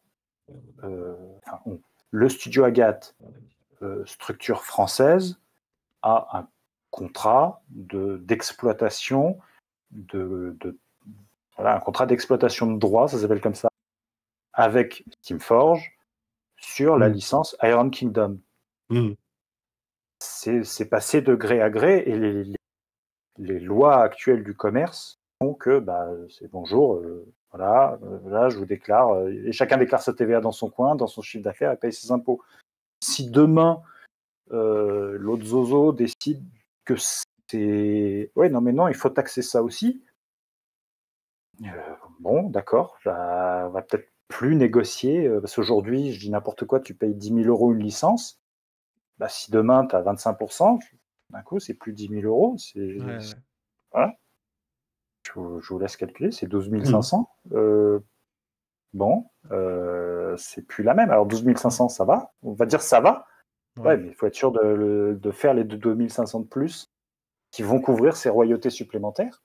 Voilà, imaginez tout d'un coup Mathieu Saintou qui doit payer 25% de tarif en plus sur Avatar ou sur Walking Dead. Peut-être pas faire Walking Dead ou Avatar, quoi, parce que... Ah bah, Walking Dead, il sera carrément dead. Hein. Ah ouais, voilà, il sera plus Walking. Donc, aujourd'hui, on ne sait pas. Aujourd'hui, on ne sait pas, et j'ai presque l'argent d'attente. Ça repose encore la question qu'il y avait déjà eu après la crise Covid sur la relocalisation. Mais qui dit relocalisation dit aussi faire avec les moyens industriels de là où tu relocalises. Et voilà. Et le milieu du jeu de rôle, c'est tout. Quand tu fais un tirage à 10 000, enfin, je connais qu'un seul jeu de rôle qui fait un tirage à 10 000, il s'appelle Donjons et Chatons. Ça vous donne une idée du truc. Et c'est une licorne absolue. C'est-à-dire que 7e Mer, ils ont fait 3 retirages, et ça veut dire qu'il y a eu, je crois, 5 ou 6 000 exemplaires du livre de base. Sur toute la durée d'exploitation. Ouais, c'est ça. Plus avec tous les financements, à chaque fois, on relance le truc et tout derrière. Et voilà. Donc, Donjons et Chatons, c'est 10 000 exemplaires en moins d'1 an. 7e Mer, c'est, on va dire 8, parce qu'on est fou. C'est 8 en 10 ans. En 10 ans, ouais. Voilà, pour vous donner des échelles, quoi. Et c'est pas des échelles précises parce que je suis pas, j'ai pas les cordons de la bourse, mais donc voilà, les histoires d'argent que ça implique, c'est aussi des histoires de stratégie et d'articles proposés. Donc je suis bien content de pas être éditeur, même si voilà, je partage les réflexions avec les copains avec qui on bosse. Ouais, bien sûr. Ok. Bienvenue dans un monde complexe. Ouais. Et on n'avait pas besoin de ça dans le jeu de rôle. Nulle part, on avait besoin de ça, mais dans notre petit milieu non plus. Surtout. Ok. Qu'est-ce que je voulais dire ? Je pense qu'on a fait un peu le tour de ce financement participatif. On va remercier le chat pour sa présence, les questions, etc. Merci beaucoup, Fred, aussi d'être venu papoter un petit peu avec nous. Désolé pour il reste... T'inquiète, ça s'est réglé. On rappelle, il reste 4 jours pour le financement, donc dépêchez-vous, sinon après ce sera trop tard. Non, c'est pas vrai, vous aurez encore le late pledge éventuellement pour la deuxième chance.